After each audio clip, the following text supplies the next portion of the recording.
بس تیرے در سا دنیا میں در کہاں صلوات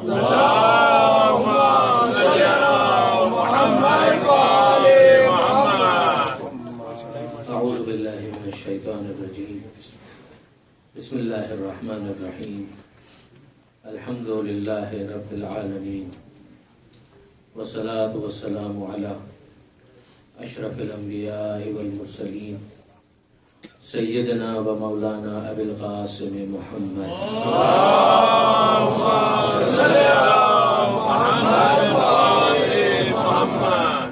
و اہل بیتہ الطیبین الطاہرین المعصومین المظلومین المنتجبین المنتخبین المیامین لا سیما الامام المنتظر والحجۃ الثانی عشر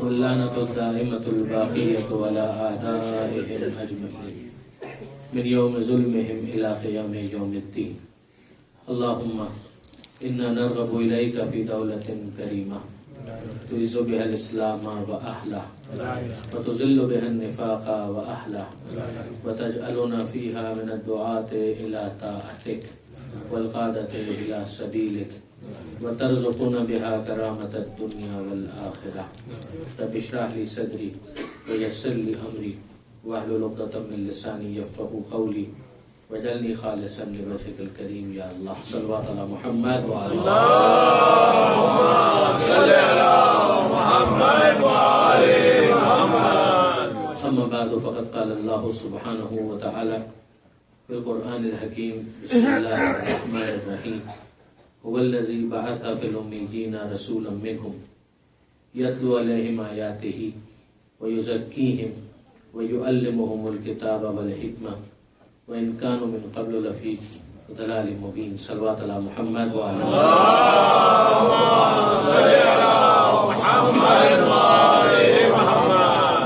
برادران عزیز، کار رسالت پیغمبر اکرم کے وہ کام جو قرآن مجید نے گنوائے ہیں، بتائے ہیں، اس کو سمجھانے کے لیے قرآن مجید کی یہ آیت بہت مؤثر ہے۔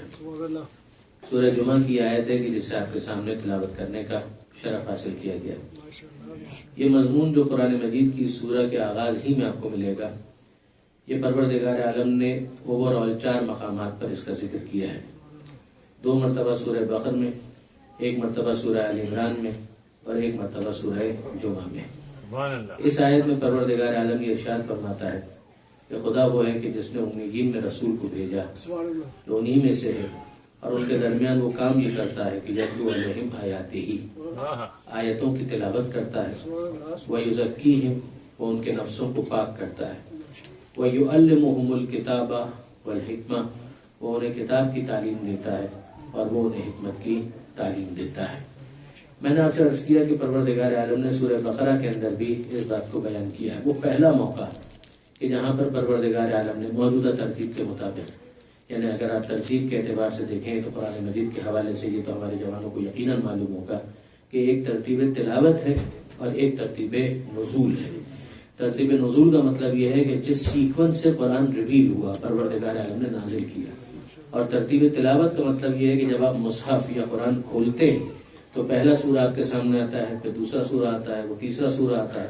تو ضروری نہیں ہے کہ ترتیب تلاوت میں جو سورہ آپ کو پہلے نظر آئے وہ ترتیب نزول میں بھی پہلے ہو، یہ کوئی ضروری نہیں ہے۔ لہٰذا ہم دیکھتے ہیں کہ پہلی آیت جو پروردگار عالم نے نازل کی، اقرأ بسم ربک الذی خلق، کہ پڑھیے اپنے رب کے نام سے کہ جس نے پیدا کیا۔ یہ آیت ہم کو کہاں ملتی ہے؟ سورہ علق میں، اور وہ 30ویں پارے کے اندر ہے، یعنی آخری پارے کے اندر وہ پہلی آیت ملتی ہے کہ جو پروردگار عالم نے نازل فرمائی۔ اور اگر آپ سورہ بقرہ کو دیکھیں تو وہ مدنی سورہ ہے، اور مدنی سورہ کا مطلب ہی یہ ہے کہ وہ ہجرت کے بعد پیغمبر اکرم پر نازل ہوا۔ یہ بھی ایک مسکنسیپشن ہے جو ذہن کے اندر آ گیا ہے کہ اگر کسی سورے کو کہا جائے کہ وہ مکی سورہ ہے تو اس کا مطلب یہ سمجھا جاتا ہے کہ وہ سورہ مکے میں نازل ہوا۔ رانگ۔ اگر یہ کہا جاتا ہے کہ یہ سورہ مدنی سورہ ہے تو ذہن میں یہ آتا ہے کہ یہ سورہ مدینے میں نازل ہوا ہوگا۔ Again wrong. کوئی ضروری نہیں ہے کہ اگر مدنی سورہ ہے تو وہ مدینے میں نازل ہوا ہوگا، اور مکی سورہ ہے تو وہ مکے میں نازل ہوا ہوگا، یہ کوئی ضروری نہیں۔ پھر معیار کیا ہے؟ معیار ہے ہجرت۔ پیغمبر اکرم کی ہجرت، جو کچھ ہجرت سے پہلے نازل ہوا چاہے کہیں پر بھی نازل ہوا وہ مکی ہے، اور جو کچھ بھی پیغمبر اکرم پر ہجرت کے بعد نازل ہوا چاہے وہ کہیں پر بھی نازل ہوا وہ مدنی ہے۔ یعنی اس میں پریشان مت ہوئیے، یہ بالکل متفق علیہ ہے، یہ کوئی شیعہ سنی اختلاف بھی نہیں ہے اس کے اندر، اس کے اوپر بالکل ایک ایگریڈ اپون مسئلہ ہے، مگر ذہنوں کے اندر یہ مسکنسیپشن ہے کہ اگر مکی صورت آ جائے اس کا مطلب یہ ہے کہ پیغمبر اکرم پر حتماً یہ مکے میں نازل ہوا ہے۔ جی نہیں، ہاں ظاہر ہے کہ پیغمبر اکرم نے ہجرت سے پہلے زیادہ تر وقت مکے میں گزارا ہے، ہجرت کے بعد ایک بڑا وقت مدینے میں گزارا ہے، یہ درست ہے، لیکن یہ نہیں ہے کہ سب کچھ پیغمبر اکرم پر مدینے ہی میں نازل ہوتا تھا ہجرت کے بعد، اور سب کچھ پیغمبر اکرم پر مکے ہی میں نازل ہوتا تھا ہجرت سے پہلے۔ ہجرت سے پہلے پیغمبر اکرم نے طائف کا سفر بھی کیا ہے، اور ہجرت کے بعد تو پھر بہت سے سفر کیے ہیں پیغمبر اکرم نے۔ پیغمبر اکرم بدر کے لیے جب نکلے ہیں تو بدر مدینے میں شامل نہیں ہے، احد کے لیے نکلے ہیں، احد مدینے میں شامل نہیں ہے، مدینے سے باہر ہے۔ اسی طرح سے خیبر، یہ مدینے سے باہر، خندق جسٹ مدینے کے قریب ہے، اتنا باہر نہیں ہے احد کی طرح سے، وہ جس طرح سے احد بھی باہر ہے مگر بہت دور نہیں ہے، مگر بہرحال مدینے سے باہر۔ اسی طرح خیبر، خندق، خیبر تو ٹھیک ٹھاک فاصلے پر ہے۔ پھر اس کے بعد صلح حدیبیہ کے موقع پر پیغمبر اکرم جب تشریف لائے تو مکے سے بہت قریب ہو گئے، حدیبیہ جو ہے وہ مدینے سے فاصلے پر ہے، مکے سے قریب ہے، لیکن اگر اس موقع پر کوئی آیت نازل ہوتی ہے تو اس کو مدنی ہی شمار کیا جائے گا، پھر اس کو مکی نہیں کہا جائے گا۔ فتح مکہ کے موقع پر تو پیغمبر اکرم مکے میں آ گئے، تو کیا مکے میں اگر کچھ نازل ہو جائے تو اب اس حصے کو مکی کہا جائے گا؟ جی نہیں، ایسا نہیں ہوگا۔ ہجرت کے بعد جو بھی نازل ہوا، غدیر خم کا واقعہ ہوا اور آیہ بلغ نازل ہو گئی، آیہ اکمال دین، دونوں سورہ مائدہ کے اندر ہیں، اور یہ دونوں آیتیں مدنی ہیں، اگرچہ غدیر خم مدینے سے فاصلے پر ہے، مکہ سے نسبتاً قریب ہے، جوفا سے قریب ہے، اور جوفا جو ہے میقات میں شمار ہوتا ہے، لیکن معیار یہی ہے کہ اگر کوئی چیز ہجرت سے پہلے پیغمبر اکرم پر نازل ہوئی تو اسے مکی شمار کیا جائے گا، اور اگر کوئی آیت پیغمبر اکرم پر ہجرت کے بعد نازل ہوئی ہے تو پھر اس کو مدنی شمار کیا جائے گا۔ اب یہاں پر اگر آپ دیکھیں، جو میں عرض کر رہا تھا، واپس ہم نفس مضمون کے اوپر آئے کہ پیغمبر اکرم کے جو کام گنوائے ہیں پروردگار عالم نے، میں نے عرض کیا کہ ترتیب تلاوت کے اعتبار سے اگر ہم دیکھیں تو سورہ بقرہ میں پہلا موقع ہمیں ملتا ہے کہ جہاں پروردگار عالم نے ان کاموں کو گنوایا، اور اس کا کانٹیکسٹ کیا ہے؟ حضرت ابراہیم علیہ السلام خانہ کعبہ کی تعمیر کر رہے ہیں، وَإِذْ يَرْفَعُ إِبْرَاهِيمُ الْقَوَاعِدَ مِنَ الْبَيْتِ، یہ پہلے پارے کے بالکل اختتام پر آپ کو ملے گا، وَإِذْ يَرْفَعُ إِبْرَاهِيمُ الْقَوَاعِدَ مِنَ الْبَيْتِ، وہ وقت یاد کرو کہ جب ابراہیم خانہ کعبہ کی بنیادوں کو بلند کر رہے تھے، خانہ کعبہ کو رینوویٹ کر رہے تھے۔ ابھی اعلان ہو رہا تھا تو میں سوچ رہا تھا، جیسے کہ اس آیت پر ہمیں گفتگو تو کرنی تھی، کہ فلاں ہال کے اندر آخری جو مجلسیں ہوں گی 9 محرم کی اور اس سے پہلے والی 2 مجلسیں وہ فلاں ہال میں ہوں گی، تو میں سوچ رہا تھا کہ پروردگار عالم نے چاہا تو ایک وقت آئے گا کہ آپ کا اپنا سینٹر اتنا بڑا ہوگا کہ آپ کو کسی اور ہال میں جانے کی ضرورت نہیں پڑے گی۔ حضرت ابراہیم علیہ السلام کی خانہ کعبہ کو بہرحال کام اسکریچ سے شروع تو کرنا پڑتا ہے، محنت بھی ہوتی ہے، زحمت بھی ہوتی ہے، جو فروٹ آتا ہے وہ تو بہت بعد میں آتا ہے، مگر کوئی کسان سے پوچھے کہ جو ہل چلاتے ہوئے کتنی زحمت برداشت کرتا ہے، بیج ڈالتے ہوئے کتنی زحمت برداشت کرتا ہے، اس کی آبیاری کے اندر کتنی زحمت برداشت کرتا ہے، نتیجہ بہت بعد میں ملتا ہے، مگر اس بہت بعد کے نتیجے کے لیے بہت پہلے سے تیاری کرنا پڑتی ہے۔ درود بھیجئے محمد و آل محمد۔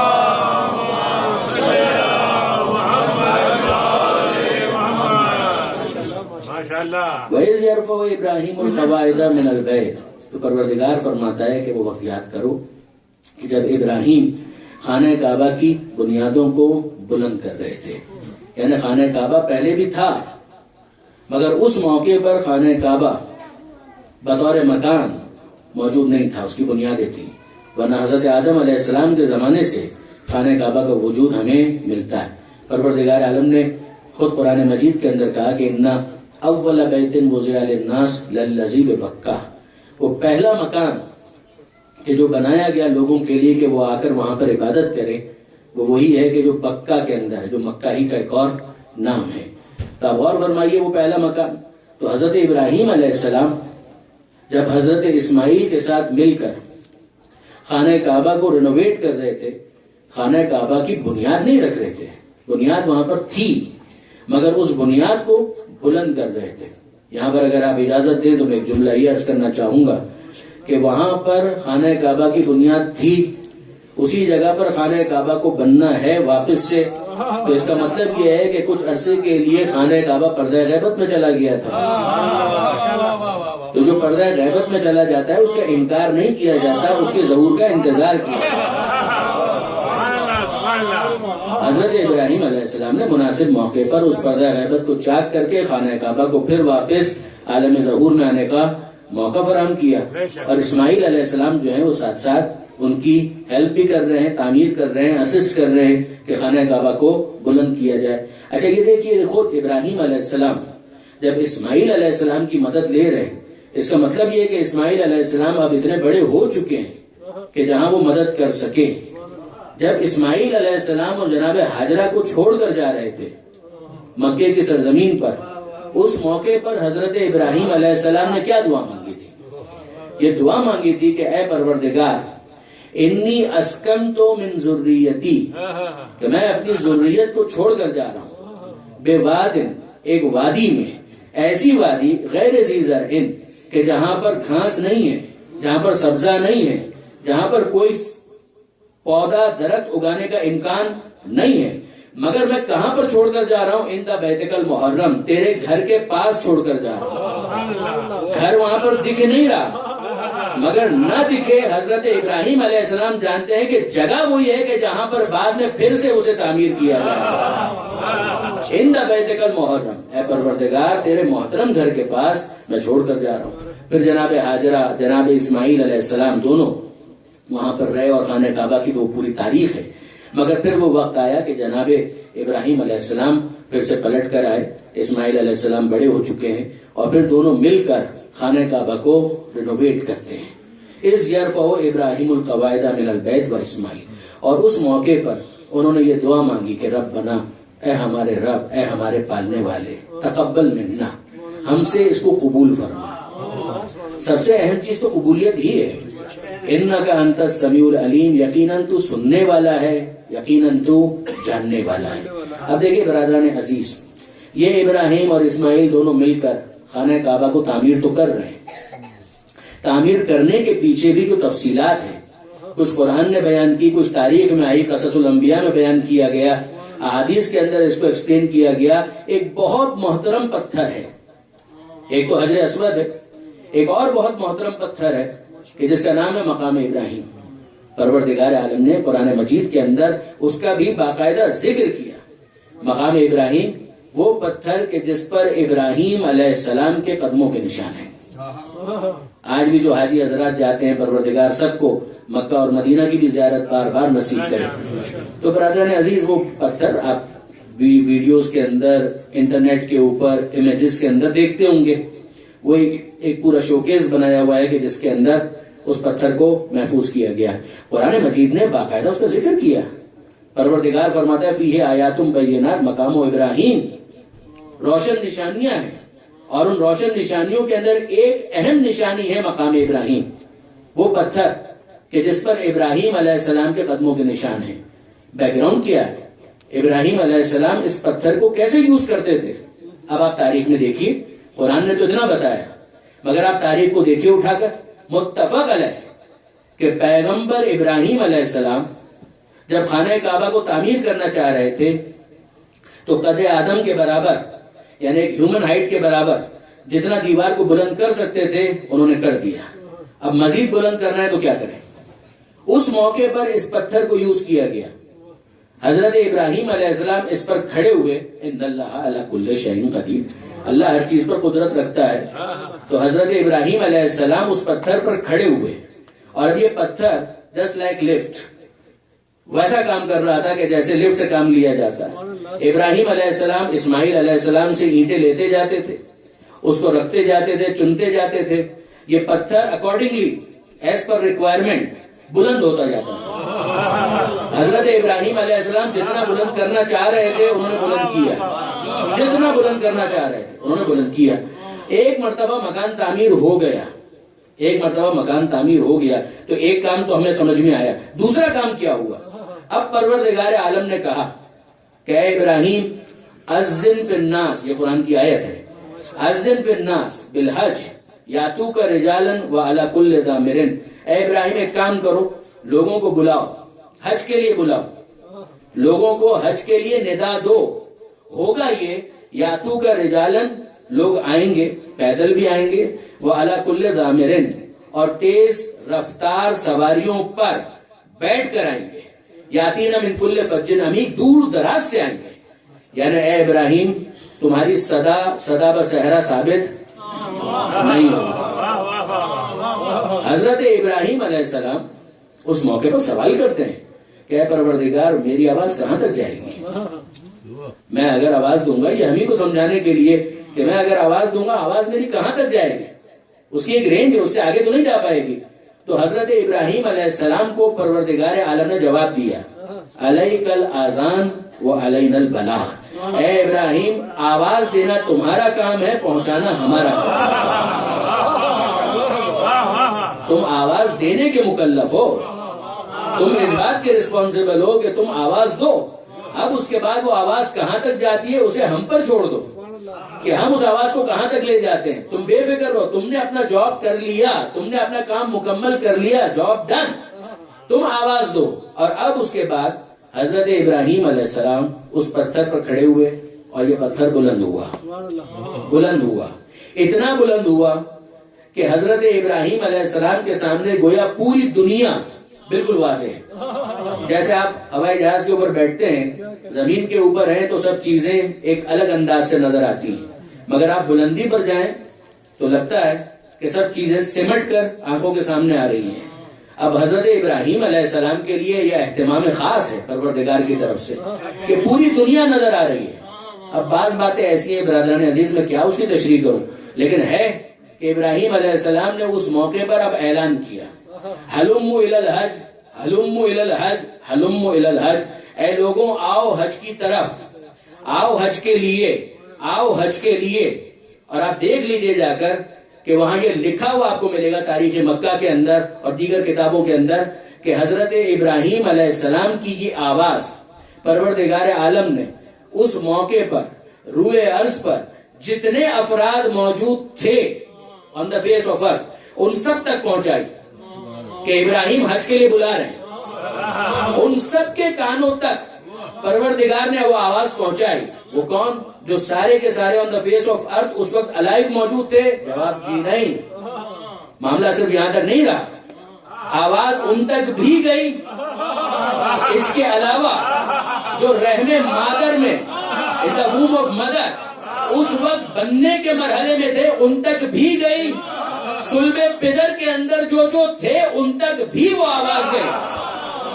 اور اب اس کے بعد یہ لکھنے والے نے لکھا کہ قیامت تک جتنے افراد حج پر آ رہے ہیں یہ وہی ہیں کہ جنہوں نے اس موقع پر ابراہیم کی صدا پر لبیک کہا تھا۔ یہ سب کے سب وہ ہیں میدان قیامت تک، یعنی قیامت سے پہلے تک جتنے افراد حج کریں گے یہ وہی ہیں کہ جنہوں نے اس وقت لبیک کہا تھا۔ اب آپ مجھے اجازت دیجئے، علامہ ذیشان حیدر جوادی کا بہت خوبصورت نقطہ ہے جس کی بات ہو اسی کے حوالے سے بیان کرنی چاہیے۔ انہوں نے بہت پیارا جملہ لکھا کہ یہ بھی عجیب معاملہ ہے کہ اگر کوئی سننے والا ہو تو رحم مادر میں نبی کی آواز سن لیتا ہے، صلب پدر میں نبی کی آواز سن لیتا ہے، اور اگر نہ سننے والا ہو تو بیچ احد کے میدان میں نبی پکارتا رہتا ہے، بھاگنے والا بھاگتا رہتا ہے۔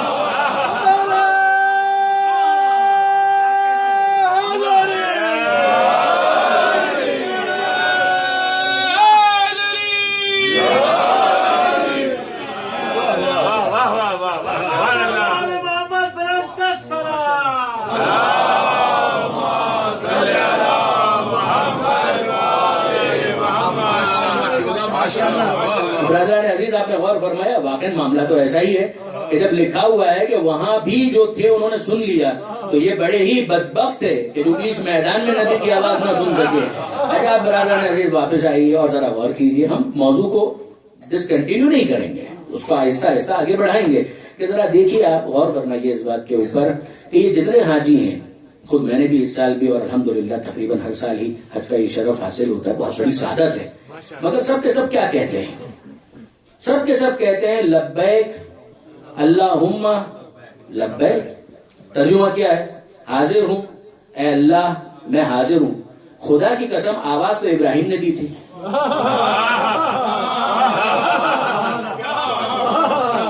آواز تو ابراہیم نے دی تھی.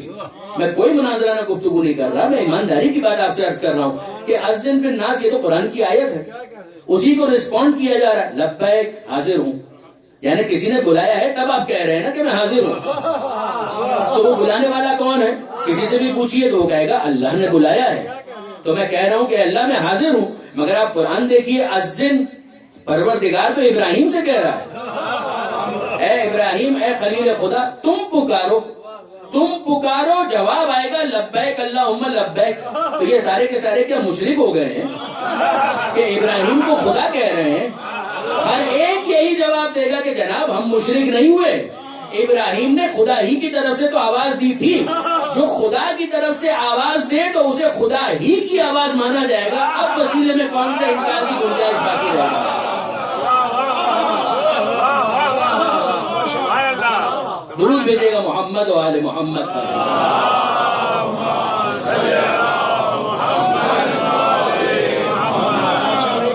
اگر کسی کے ذہن میں یہ کلیئرٹی ہے کہ خدا خدا ہے, بے شک کیا شبہ, وہ وحدہ لا شریک ہے. ہم آذان میں اعلان کرتے ہیں, نمازوں میں اعلان کرتے ہیں, بے شک کسی کے ذہن میں یہ واضح ہے کہ وہ ہے اور یہ ان کے نمائندے ہیں, بس تو پھر اس کے بعد کوئی مسئلہ باقی نہیں رہتا. اور کون ایسا احمق ہوگا کہ جو کسی بھی بڑی اور محترم ہستی کو پروردگار کے ساتھ شریک قرار دے؟ کوئی ایسا نہیں. وَابْتَغُوا إِلَيْهِ الْوَسِيلَةَ یہ خود اپنی جگہ پر ایک مستقل موضوع ہے, اس وقت میں اس کو ٹچ نہیں کر رہا, صرف اشارہ کر کے آگے بڑھنا چاہوں گا کہ یہاں پروردگار عالم نے اس بات کو بھی سمجھایا. اب برادران عزیز مزید آگے دیکھیے کہ حضرت ابراہیم علیہ السلام اس موقع پر کہ جب خانہ کعبہ تعمیر ہو گیا تو اب اس کے بعد پروردگار کی بارگاہ میں یہ دعا مانگتے ہیں کہ ربنا, اے پروردگار یہ کام تو ہم نے کر دیا, ربنا تقبل منا, ہم سے قبول فرما, انکا انت السمیع العلیم, یقیناً تو سننے والا ہے اور تو جاننے والا ہے. حضرت علامہ سید علی نقی نقن صاحب علیہ اللہ مقامہ بہت بڑی شخصیت, انہوں نے اس کے اوپر ایک تبصرہ کیا جو کہ بہت ہی عمدہ اور حسین تبصرہ ہے کہ اگر آپ دیکھیں تو وہاں پر کہیں پر ہمیں قالا کیا لفظ نہیں ملتا. ترجمہ کرتے ہوئے میں کہہ دوں کہ ابراہیم اور اسماعیل دونوں نے دعا مانگی, دونوں نے کہا, مگر وہاں پر یہ لفظ موجود نہیں ہے.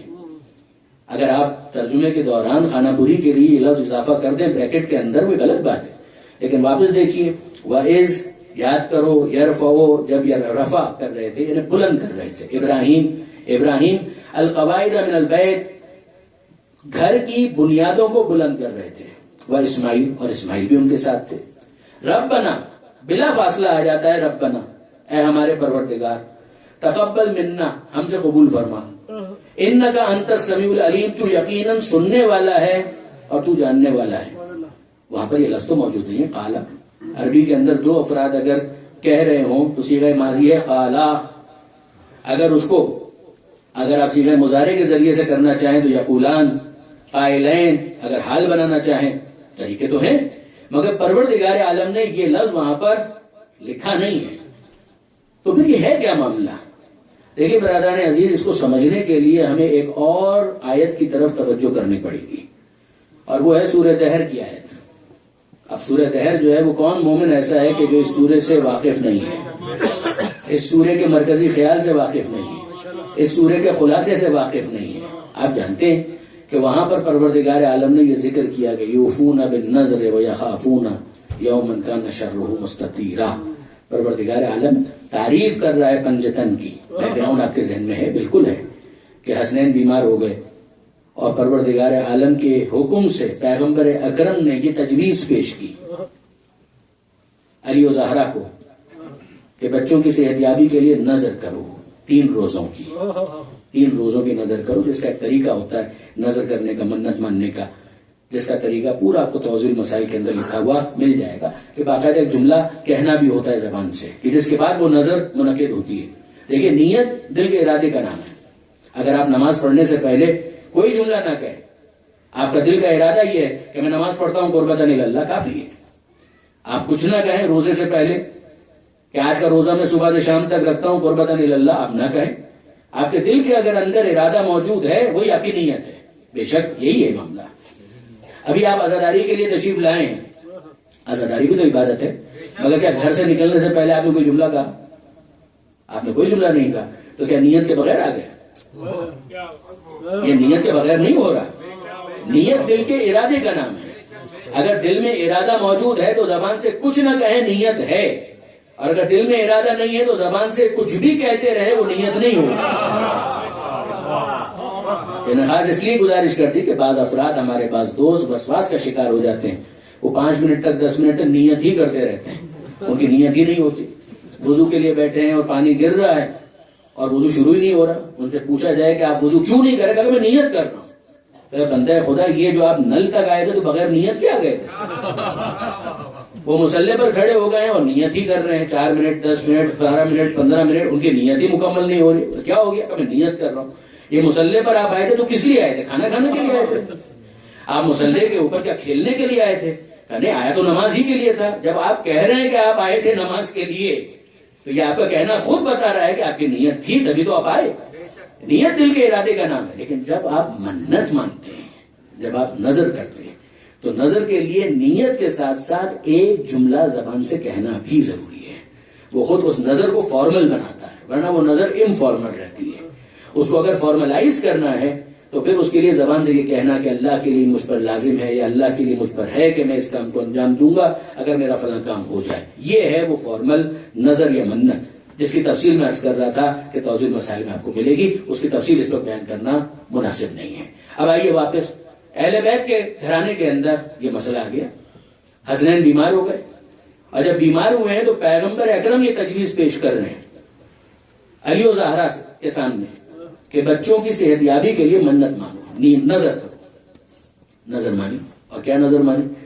کہ اگر حسنین صحت مند ہو گئے، صحت یاب ہو گئے تو ہم 3 روزے رکھیں گے. اچھا برادران عزیز غور فرمائیے، یہ وہ ہیں کہ جن کے صدقے میں دنیا کو شفا ملتی ہے. میں کوئی مبالغہ نہیں کر رہا. درود بھیجے گا محمد و آلہ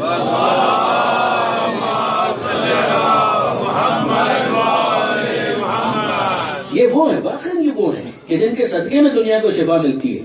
تو کوئی مصلحت تو ہوگی. 2 مصلحتیں تو ہم کو سمجھ میں آتی ہیں. ایک مصلحت تو یہ ہے کہ ان کے ذریعے سے دنیا والوں کو پتا چلے کہ پروردگار کی بارگاہ میں شفا لینے کا ایک طریقہ یہ بھی ہے. اور دوسرا مقصد یہ ہے کہ یہ روزے رکھیں، نظر پوری ہو، اور پروردگار تعریف کے طور پر سورہ دہر کو نازل کرے. ورنہ سورہ دہر لوح محفوظ کے اندر محفوظ رہ جاتا، اس دنیا کے اندر نازل ہونے کا سبب نہ آتا. درود بھیجے گا محمد و آل محمد.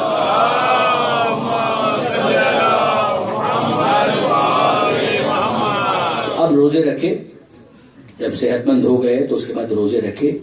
امیر المومنین نے بھی، شہزادی نے بھی، حالانکہ بچے نظر میں شامل نہیں تھے مگر حسن اور حسین انہوں نے بھی روزے رکھے. اور گھر کی کنیز فضہ انہوں نے بھی روزے رکھے، جنہیں تو واقعاً حق ادا کیا ہے جناب فضہ نے. تو جناب فضہ انہوں نے بھی روزے رکھے. اور اب جب روزے رکھے ہیں تو پروردگار عالم تعریف کرتا ہے کس چیز کی؟ آپ جانتے ہیں کہ اس موقع پر امیر المومنین کا جو انداز تھا، گئے یہودی سے بات کی، مزدوری طے ہوئی، اور 3 دن کے لیے جو لے کر آ گئے. اور توجہ کیجیے گا، 3 دن کے لیے جو لے کر آ گئے اور جو رکھے ہوئے گھر کے اندر.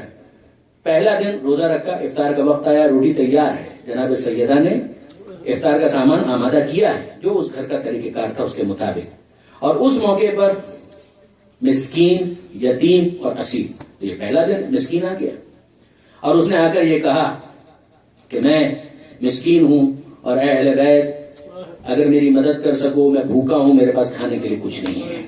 اور سب نے اپنی روٹیاں دے دی. دوسرا دن آیا، روزہ مکمل ہو گیا، افطار کا وقت آیا تو آپ جانتے ہیں کہ یتیم نے آواز لگائی اور سب نے اپنی روٹیاں یتیم کو دے دی.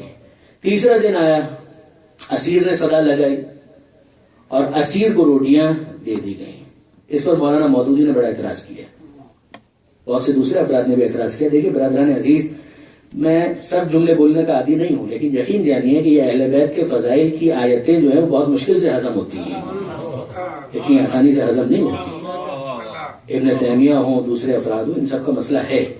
تو مولانا مودودی نے بھی اعتراض یہ کیا اور دیگر افراد نے بھی کیا، اگر اسیر ہوگا تو وہ تو جیل کے اندر ہوگا، یہ باہر کہاں روٹیاں مانگنے کے لیے آ گیا؟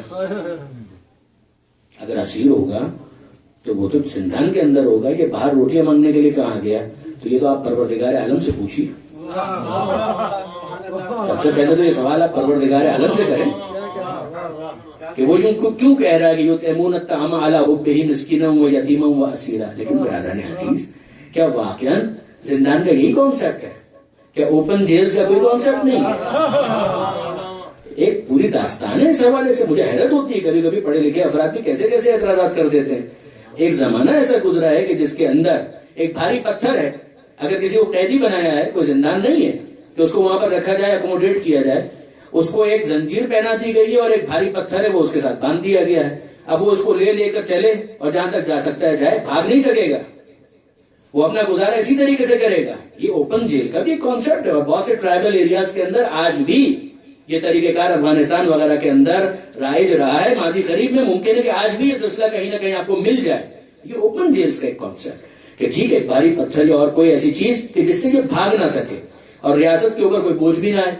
یطعمون الطعام علی حبہ مسکینا و یتیما و اسیرا. پہلے دن مسکین کو کھلایا، دوسرے دن یتیم کو کھلایا، تیسرے دن اسیر کو کھلایا. اور پھر پروردگار عالم نے مدح اہل بیت میں ان آیتوں کو نازل کیا کہ یوفون بالنذر، یہ ہیں اپنی نظر کو پورا کرنے والے، منت مان کر بھول نہیں جاتے. دیکھیے برادران عزیز، یہ بھی ایک پیغام ہے کہ انسان اگر منت مانے، پروردگار کسی کا محتاج نہیں ہے، لیکن پروردگار عالم کو بہرحال پسند ہے کہ اگر ایک انسان کچھ کہہ رہا ہے تو اپنے جملوں کی بھی لاج رکھے، اپنے وعدے کی بھی لاج رکھے، اپنی نظر کو بھی پورا کرے. یوفون بالنذر، پروردگار فرماتا ہے یہ ہیں وہ افراد کہ جو اپنی نظر کو پورا کرتے ہیں. وَيَخَافُونَ يَوْمًا كَانَ شَرُّهُ مُسْتَطِيرًا. اور پھر آگے ارشاد فرمایا کہ یطعمون الطعام علی حبہ مسکینا و یتیما و اسیرا.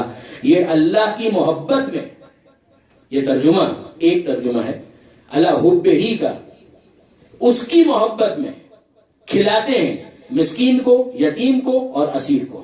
اور دوسرا ترجمہ کہ اللہ کی محبت تو ہے مگر خود بھی ضرورت ہے، بھوک سے بیتاب ہے، پریشان ہے، مگر اس کے باوجود یہ اللہ کی محبت اتنی غالب ہے کہ اس کے بعد وہ اپنی بھوک پر دوسروں کی بھوک کو ترجیح دیتے ہیں. مسکین کو کھلاتے ہیں، یتیم کو کھلاتے ہیں، اسیر کو کھلاتے ہیں. اب برادران عزیز آگے دیکھیے پروردگار عالم کیا کہتا ہے. ارشاد فرماتا ہے انما نطعمکم لوجہ اللہ. یہ ہے وہ جملہ جس کے لیے آپ کو زحمت دی. انما نطعمکم لوجہ اللہ، ہم جو تمہیں کھلا رہے ہیں لوجہ اللہ، ہم اللہ کی خاطر تمہیں کھلا رہے ہیں. یہ جملہ کن سے کہا جا رہا ہے؟ مسکین سے، یتیم سے اور اسیر سے. یہ تینوں ایک ساتھ آئے تھے. پہلے دن مسکین آیا ہے، دوسرے دن یتیم آیا ہے، تیسرے دن اسیر آیا ہے. تو تینوں ساتھ تو آئے نہیں ہیں. اور جملہ کیا ہے؟ انما نطعمکم، ہم تم تینوں کو کھلاتے ہیں لوجہ اللہ، اللہ. اب برادران عزیز غور فرمائیے کہ ان تینوں نے ایک ساتھ آ کر تو ہاتھ نہیں پھیلایا تھا، الگ الگ آئے تھے. تو یہ جملہ انہوں نے کب کہا؟ برادران عزیز انہوں نے اپنی زبان سے کہا نہیں، انہوں نے اپنی زبان سے کہا نہیں. اور یقین جانیے کہ جملہ جو ہے وہ اگر زبان سے کہیں تو وہ بلندی بھی نہیں ہے. تو پھر کیفیت کیا ہے؟ کہ یہ دل کا وہ معاملہ ہے، دل کی وہ نیت ہے جو اتنی پاکیزہ ہے کہ جسے غیب کے آئینے میں پروردگار دیکھتا ہے اور اتنا پسند کرتا ہے کہ قرآن میں آیت بنا کر نازل کرتا ہے. خوشنودی ہے محمد و آل محمد صلوات.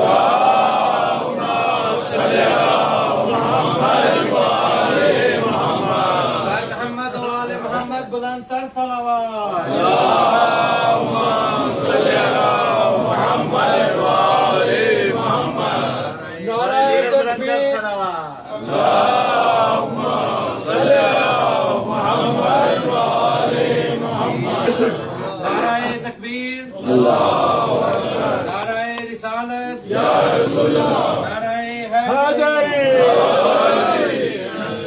تو برادران عزیز میں عرض یہ کرنا چاہ رہا تھا کہ غور فرمائیے کہ یہاں پر انما نطعمکم لوجہ اللہ، وہاں پر بھی کالا ہمیں نظر نہیں آ رہا. کہ انہوں نے یہ کہا یہ دل کی وہ پاکیزگی ہے کہ جو پروردگار کو اتنی پسند ہے کہ جسے پروردگار قرآن بنا کر نازل کر رہا ہے. یہی معاملہ وہاں پر ہے. مگر ذرا سے اس کو اور غور کر لیجیے کہ یہ جو میں نے ابھی آپ کی خدمت میں گزارش کی، نوجوان تو خاص طور پر مارک کر رہے ہوں گے اور ان کو مارک کرنا بھی چاہیے کہ جب جو 3 دن کے موجود تھے تو پہلے دن جب روٹیاں دے دی تو باقی جو ہیں ان کو استعمال کیوں نہیں کیا گیا؟ یہ حضرت علامہ سید علی نقی صاحب کی نقطہ رسی اور واقعاً بہت عمدہ ہے کہ جو تو موجود ہے. تو پھر جناب سیدہ معاذ اللہ وہ بی بی کہ جس نے اسلام کی خاطر پیٹ پر پتھر باندھے ہیں واپس سے آئیں کچن کے اندر یا باورچی خانے کے اندر اور مزید روٹیاں تیار کر لیں. لیکن نہیں، ہمیں نظر آتا ہے کہ ایسا تو نہیں ہوا. یہ معاملہ کیا ہے؟ کیا عام حالات کے اندر اس کی رعایت ضروری ہے؟ نہیں، عام حالات کے اندر ٹھیک ہے، اگر ایک انڈرسٹینڈنگ ہے تو درست ہے. ایک انسان ہے وہ جو لے کر آیا ہے اور ابھی مزدوری تو وہ اگلے دن کرے گا مگر جو کو پہلے کنزیوم کر لے. عام افراد یہ کر لیں، کوئی حرج نہیں ہے، مگر یہ گھرانہ عام افراد کا نہیں ہے، یہ علی اور زہرا کا گھرانہ ہے. پہلے دن بھی جو سے روٹیاں اس وقت بنی تھی جب مزدوری مکمل ہو گئی، دوسرے دن بھی جو اس وقت استعمال ہوں گے جب مزدوری ہو جائے گی. جب تک مزدوری نہ ہو اگرچہ جو موجود ہے مگر یہ گھرانہ ان خوددار افراد کا ہے کہ وہ سب کچھ ہو سکتا ہے، کام کرنے سے پہلے اس کو استعمال نہیں کر سکتے. درود بھیجیے محمد و آل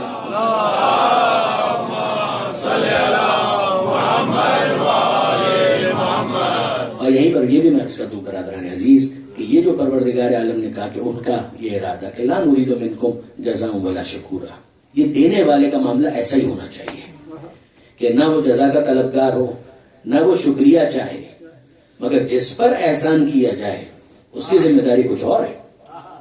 اس کی ذمہ داری یہ ہے کہ وہ شکر گزار ہو.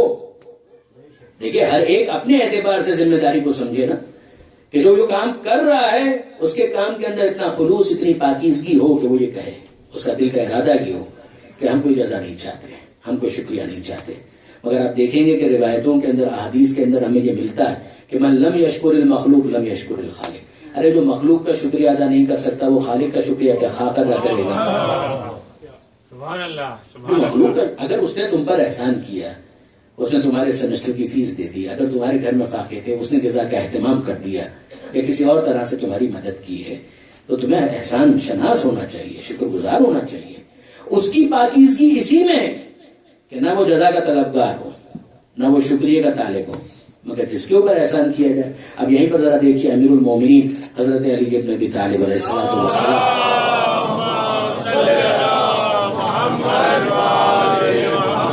مولا کیا پیاری بات کہتے ہیں. اور وہی کلمات قصار جو میں نے کل بھی گزارش کی تھی تیسرے حصے کے اندر، امیر المومنین کا ایک جملہ ہے کہ دیکھو کسی کا شکریہ ادا نہ کرنا تمہیں اس نیکی کے نہ کرنے پر آمادہ نہ کرے. کہ بھائی میں اتنا کام کرتا ہوں وہ تو شکریہ ادا نہیں کرتا. سوشل ورک کے لیے عام طور پر کہا جاتا ہے تھینک لیس جاب ہے، سننا پڑتا ہے، شکریہ کوئی ادا نہیں کرتا. ہم نے اتنی محنت کی، اتنا کام کیا، اتنا سب کچھ کیا، کوئی شکریہ بھی نہیں کہتا. ارے شکریہ تو نہیں کہتا، الٹا گالیاں دیتے ہیں. امیر المومنین فرماتے ہیں کام کس کے لیے کیا تھا؟ اس کی ذمہ داری تھی کہ وہ شکریہ ادا کرے، مگر تم نے کام کس کے لیے کیا تھا؟ مولا کہتے ہیں کسی کا شکریہ ادا نہ کرنا تمہیں اس نیکی سے دستبردار نہ کروا دے کہ تم یہ کہو یہ رہا تو کوئی شکریہ بھی ادا نہیں کرتا، لہذا کیا اس کام کو انجام دینا. امیر المومنین فرماتے ہیں کبھی تمہارے کام کا شکریہ وہ ادا کرتا ہے کہ جس کو تم سے کوئی غرض بھی نہیں ہوتی. کبھی تمہارا شکریہ وہ ادا کرتا ہے. اچھا یہاں پر ذرا دیکھیے پروردگار عالم خود یہ کہہ رہا ہے. آگے جا کر سورہ طہر کے اندر پروردگار عالم نے یہ ارشاد فرمایا ان ھذا کان لکم جزاء وکان سعیکم مشکورا. جنت کی نعمتوں کا ذکر کیا اور پھر اس کے بعد پروردگار عالم نے کہا کہ ان کے ظرف کی بلندی یہی ہے کہ ان کے دل میں یہ خیال ہو، آل محمد کے دل میں، کہ ہم نہ تم سے جزا چاہتے ہیں نہ تم سے شکریہ کے طلبگار ہیں. اے یتیم، اے مسکین، اے اسیر، ہم نے تمہیں کھلایا اللہ کی خاطر، ہم تم سے نہ جزا چاہتے ہیں نہ شکریہ چاہتے ہیں. جنت کی نعمتیں گنوائیں اور پھر اس کے بعد پروردگار عالم نے فرمایا ان ھذا کان لکم جزاء، اے آل محمد یہ ہے تمہاری جزا. وہ یتیم اور مسکین اور اسیر وہ تمہیں کیا جزا دیتے؟ ان کے پاس دینے کے لیے کیا ہے، لیکن یہ پروردگار ہے جو تم سے وعدہ کرتا ہے۔ لیکن برادران عزیز، عربی کی بلاغت اسی میں ہے کہ پروردگار عالم نے جزاءً بھی جب کہا ہے تو اس میں تنوین تقلیل کے لیے ہے کہ جزا تو ہے مگر پوری جزا نہیں ہو سکی۔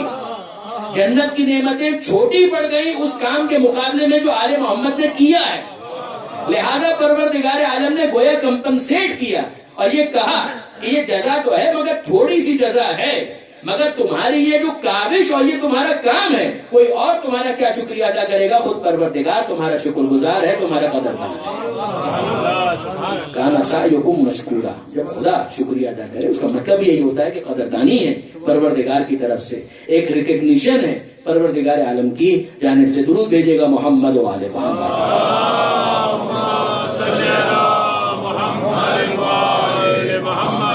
برادران عزیز، اگر اس پورے چیپٹر کو ہم نے سمجھ لیا تو وہاں پر جناب ابراہیم علیہ السلام کی اس دعا کو سمجھنا بھی نسبتاً آسان ہو جاتا ہے کہ یہ حضرت ابراہیم علیہ السلام کی گویا دل کی صدا ہے، یہ دل کی آواز ہے۔ ممکن ہے کہ الفاظ میں بھی انہوں نے کبھی کہا ہو، مگر یہ دل کی آواز کہ حضرت ابراہیم علیہ السلام کیا چاہتے ہیں، ربنا تقبل منا انک انت السمیع العلیم، کہ پروردگار تو ہم سے اس کو قبول فرما، انک انت السمیع العلیم، تو سننے والا بھی ہے اور تو جاننے والا بھی ہے۔ اب یہیں سے ذرا غور کیجیے، ابراہیم علیہ السلام بھی نبی ہے اور نبی اولو العزم ہے، اسماعیل علیہ السلام بھی نبی تو ہیں، اولو العزم نہ صحیح مگر بہرحال نبی تو ہیں، مگر وہ دونوں بھی جب کام کرتے ہیں تو پروردگار کی بارگاہ میں عاجزی اور انکساری کا مظاہرہ کرتے ہیں۔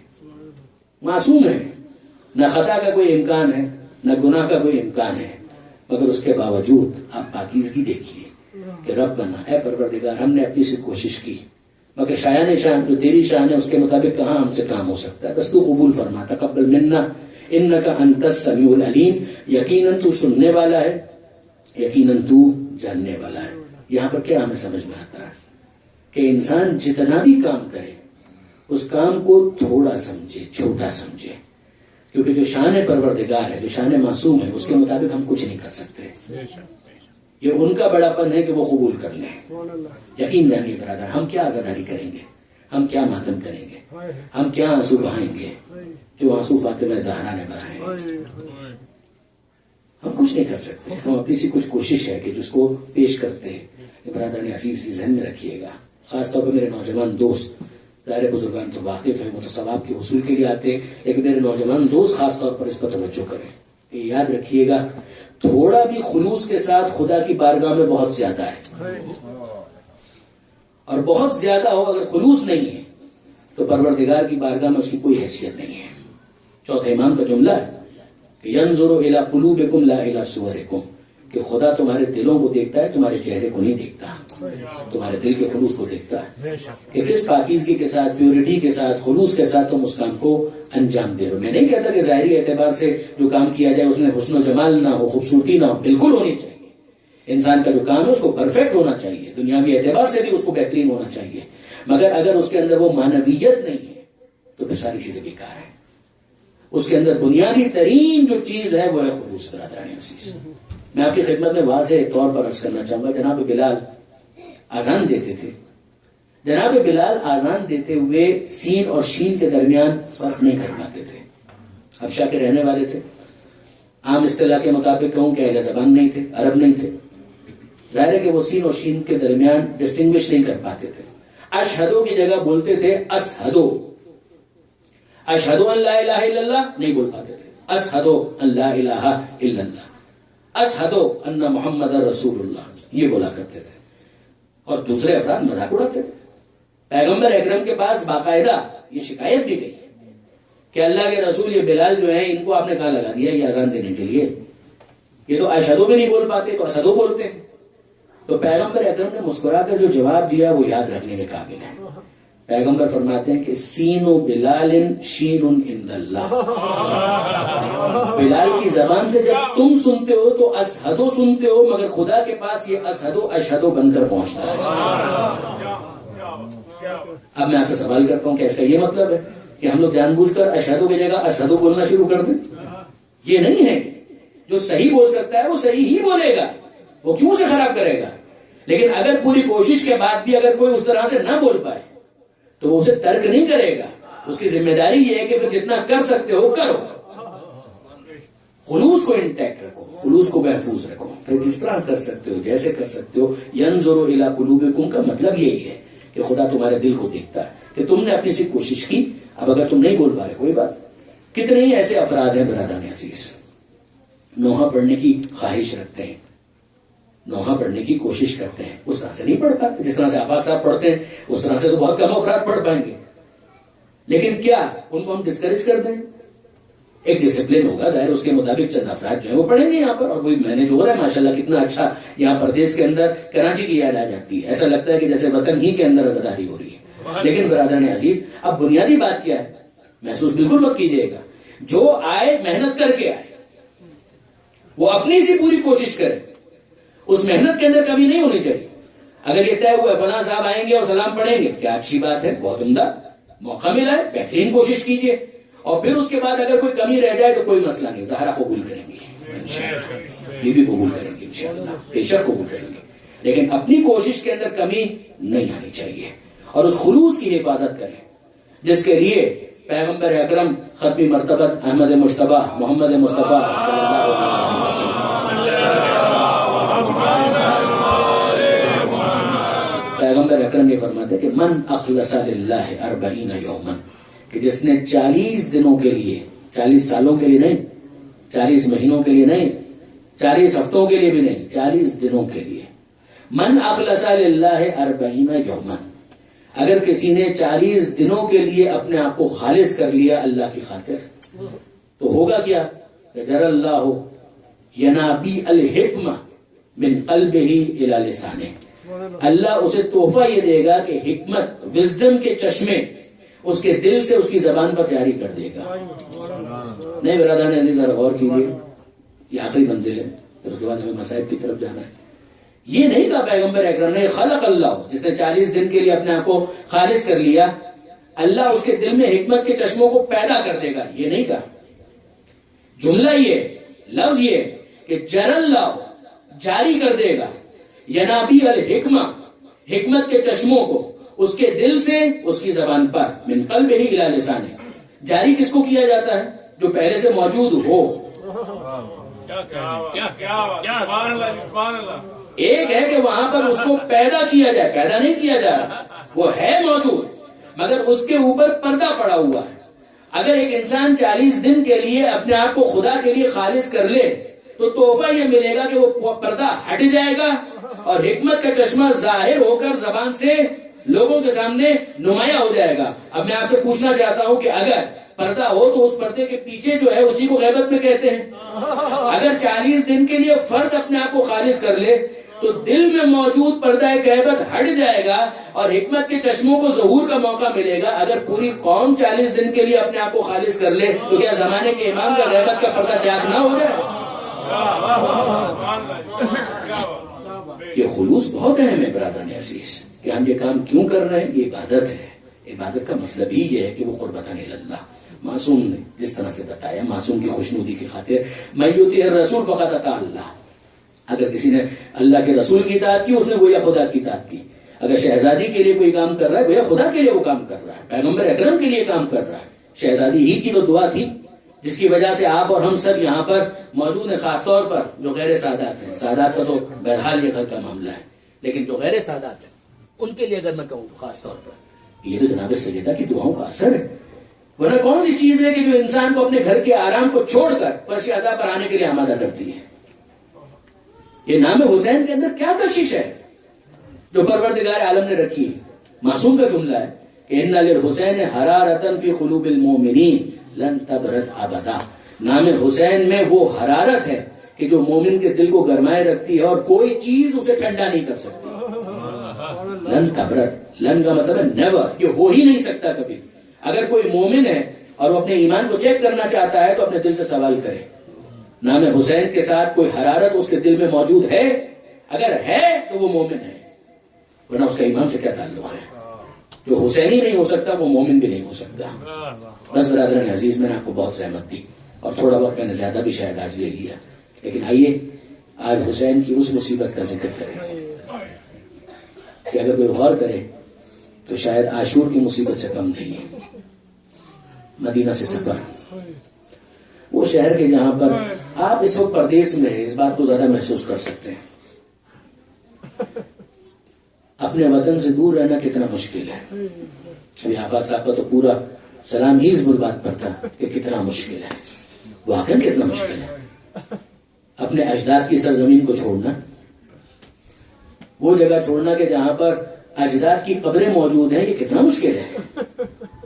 اور کوئی پوچھے حسین کے دل سے کہ مدینہ منورہ میں کیسی کیسی یادیں ہیں جو حسین سے وابستہ ہیں، اہل بیت سے وابستہ ہیں. محلہ بنی ہاشم، مدینہ منورہ کے اندر پیغمبر اکرم کے روز و شب، پیغمبر اکرم کے کاندھوں پر سواری، پیغمبر اکرم کی پشت پر سواری. یہ شہر مدینہ ہی کی تو گلیاں تھیں کہ جہاں پر حسن اور حسین کھیلا کرتے تھے. اور اب حسین مظلوم کو مدینہ منورہ چھوڑ کر جانا ہے. مدینہ منورہ اب رہنے کے قابل نہیں رہا. یہ وقت آ گیا حسین ابن علی پر کہ مدینہ ترک کرنا پڑ رہا ہے. کوئی حسین کے دل سے پوچھے، شاید حسین کے لیے عاشورہ جتنی ہی یہ سخت بات ہے کہ مدینہ منورہ مجھے چھوڑ کر جانا پڑ رہا ہے. اور اب جب حسین مدینہ منورہ سے روانہ ہو رہے تھے تو اس موقع پر حسین نے قبر رسول سے بھی رخصت لی، ماں کی قبر پر بھی آئے اور بھائی کی قبر پر بھی آئے. یہ ارباب مقاتل نے لکھا ہے کہ جب پیغمبر اکرم کی قبر پر آئے تو اس موقع پر حسین قدم جما جما کر چل رہے تھے. جب اپنے بھائی حسن کی قبر پر آئے تو وقار کے ساتھ، جیسے کوہ وقار ہوتا ہے اس طریقے سے چل رہے تھے. لیکن جب ماں کی قبر پر آئے تو ویسے آئے کہ جیسے چھوٹا بچہ اپنی ماں کی طرف لپکتا ہے. ماں کی قبر پر آ کر کیا جملہ کہا ہے، جناب سیدہ کی قبر پر آ کر کیا جملہ کہا ہے، السلام علیکی یا اماں، اے ماں فاطمہ زہرا میرا سلام قبول کرے، میں آپ کو ودا کہنے کے لیے آیا ہوں. اور اس موقع پر قبر جناب سیدہ سے جواب آیا، وعلیک السلام یا غریب القوم، وعلیک السلام یا شہید القوم، وعلیک السلام یا مظلوم القوم. اے ماں کے غریب بیٹے تجھ پر بھی ماں کا سلام، اے ماں کے شہید بیٹے تجھ پر بھی ماں کا سلام، اے ماں کے مظلوم بیٹے تجھ پر بھی ماں کا سلام. جب پیغمبر اکرم کی قبر پر آئے ہیں عزیزان تو پیغمبر اکرم کی قبر کو مخاطب کر کے پہلے پروردگار سے مناجات کی ہے، اللہم ھذا قبر نبیک، اے پروردگار یہ تیرے نبی کی قبر ہے، وَأَنَا ابْنُ بِنْتِ نَبِيِّكَ، اور میں تیرے نبی کی بیٹی کا بیٹا ہوں، قد حضرنا من الامر ما قد علمت، اے پروردگار وہ وقت آ گیا کہ جو تیرے علم میں ہے. وہ وعدہ تفلیت حسین نے کیا تھا وہ نبھانے کا وقت آ گیا. اے پروردگار میں جا رہا ہوں، مگر اپنے جد کو مخاطب کر کے کہا، یا جدہ خذنی الیک، اے میرے جد، اے محمد مصطفیٰ، نانا مجھے اپنے پاس اپنی قبر میں بلا لیجیے، اب یہ وقت آ گیا ہے کہ مدینہ مجھے چھوڑ کر جانا پڑ رہا. پیغمبر اکرم نے کس طرح سے خواب میں آ کر تسلی دی، مگر وہ وقت کب آیا؟ برادران عزیز، عجیب ہے جملے مختل کے کہ پیغمبر اکرم کی قبر سے رخصت ہوئے اور پھر تھوڑی دیر کے بعد واپس آ گئے، پھر رخصت ہوئے اور پھر تھوڑی دیر کے بعد واپس آ گئے. 3 سے 4 مرتبہ تکرار کی ہے حسین ابن علی نے. زیارت کرتے ہیں، باہر نکلتے ہیں اور پھر واپس آ جاتے ہیں. یہ کیا ہو رہا ہے عزیزان؟ آپ کے ذہن میں ہے، آپ میں سے کتنے ہی افراد کربلا کی زیارت کر چکے ہوں گے، مگر ہوتا کیا ہے جب ہم آخری زیارت، الوداعی زیارت کر کے نکلتے ہیں تو اس وقت دل کی کیا کیفیت ہوتی ہے؟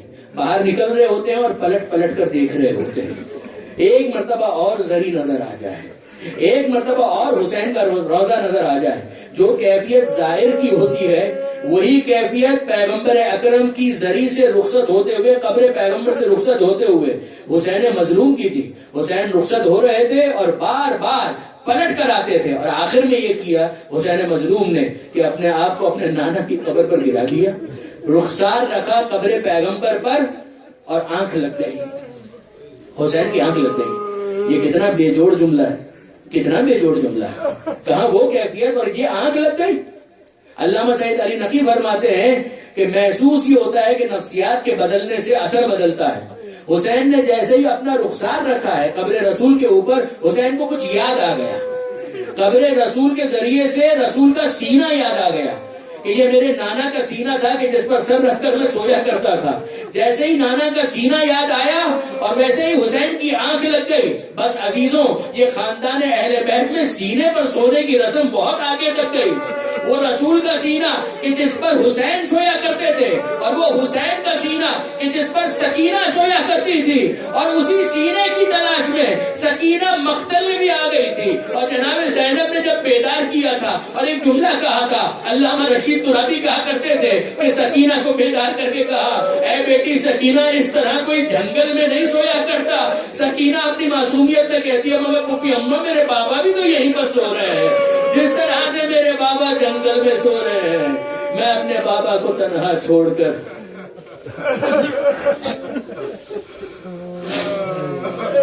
انا للہ وَإِنَّا إِلَيْهِ رَاجِعُونَ. أَلَا وَلَعنَةُ اللَّهِ عَلَى الْقَوْمِ الظَّالِمِينَ. ماتم حسین.